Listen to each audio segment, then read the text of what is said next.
আসসালামু আলাইকুম ভাই ও বোনেরা, আপনারা কেমন আছেন? আশা করি আল্লাহর রহমতে ভালো আছেন, আমরাও ভালো আছি। আজকে আমরা একটা তেল বানাবো, যে তেলগুলো লাগাইলে মাথার চুল উঠা বন্ধ হয়ে যায়। দেখুন, এক টুকরা অ্যালোভেরা নিয়েছি। এখন আমরা অ্যালোভেরাগুলো কেটে নেব সুন্দর করে, ছোট ছোট করে চামড়াগুলো উঠে আমরা মাঝখানের অংশগুলো নেব। এভাবে আমরা ছোট ছোট করে কেটে নিচ্ছি অ্যালোভেরাগুলো। আর দেব আমরা মেথি আমরা 1 ঘন্টা ভিজিয়ে রেখেছি। প্রথমে মেথিগুলো আমরা ধুয়ে সুন্দর করে একটা বাটিতে করে ভিজিয়ে রেখে দিয়েছিলাম। মেথি, অ্যালোভেরা, সর্ষের তেল, প্যারাশুট তেল, তারপরে পেঁয়াজ, 4-5টা পেঁয়াজ, কিছু অল্প 100 গ্রামের মতো রসুন দিয়ে আমরা সবগুলো মিক্স করে ব্লেন্ডার করে নেব। এই যে দেখুন, এখন আমরা অ্যালোভেরাগুলো এখন খুলে নিচ্ছি সুন্দর করে, আস্তে আস্তে মাঝখানের টুকরোগুলো কেটে নিয়েছি। এই যে দেখুন, পেঁয়াজ রসুন নিয়েছি, অ্যালোভেরাগুলো কাটা হয়ে গেছে। পেঁয়াজ রসুনগুলো আমরা সুন্দর করে ধুয়ে কেটে নিয়েছি। এই যে আমরা মেথিগুলো ভিজিয়ে রেখেছি। এখন আমরা সবগুলো একসাথে ব্লেন্ডার করে নেব। দেখুন, ব্লেন্ডার করে আমরা তারপরে এগুলা দিয়ে তেল বানাবো। মেথিগুলো আমরা সবগুলো দিয়ে দিলাম। 100 গ্রাম মেথি দিয়েছি, 1 টুকরো অ্যালোভেরার পুরোটা দিয়েছি।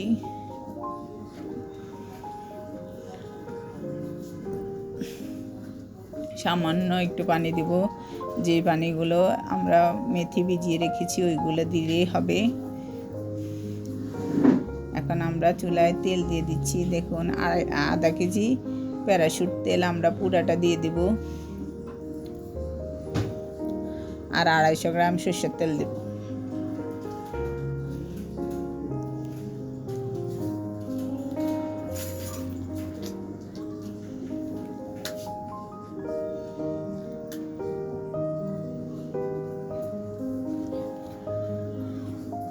এই তেল লাগাইলে আপনাদের মাথা ঠান্ডাও হবে, চুল পড়াও বন্ধ হয়ে যাবে।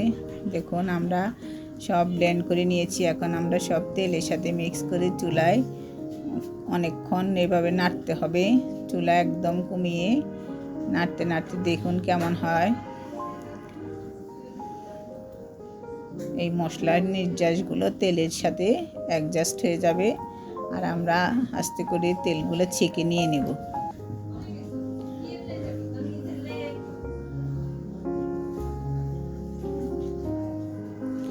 এভাবে নাড়তে থাকবেন। চুলাটা মিডিয়াম করে দিবেন, একদম কমও না আবার বেশিও না। দেখুন,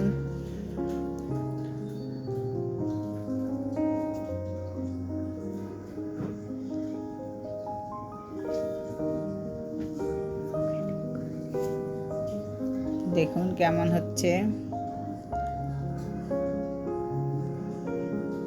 ফুটতে ফুটতে দেখবেন একসময় পানি যেগুলো ছিল শুকিয়ে যাবে, আর মশলাগুলো একদম নিচে বসে যাবে, তেলগুলো উপরে উঠে আসবে। তখন বুঝবেন যে হয়ে গেছে, তারপর নামিয়ে নেবেন। দেখুন, আমাদের তেলগুলো বানানো হয়ে গেছে। এখন আমরা ছাঁকনি দিয়ে ছেঁকে নিচ্ছি। এভাবে ঠান্ডা করে ছাঁকনি দিয়ে ছেঁকে নেবেন। আমরা 1 ঘন্টা ঠান্ডা করছি, এখন ছাঁকনি দিয়ে ছেঁকে নিচ্ছি। এইগুলা ফেলে দিবেন। আর তেলগুলো দেখুন নিচে পড়ে গেছে। যে 1 বোতলে আমাদের 1 কেজি আলা বোতলে আধা কেজি তেল হয়েছে। আজ এ পর্যন্ত। আল্লাহ হাফেজ।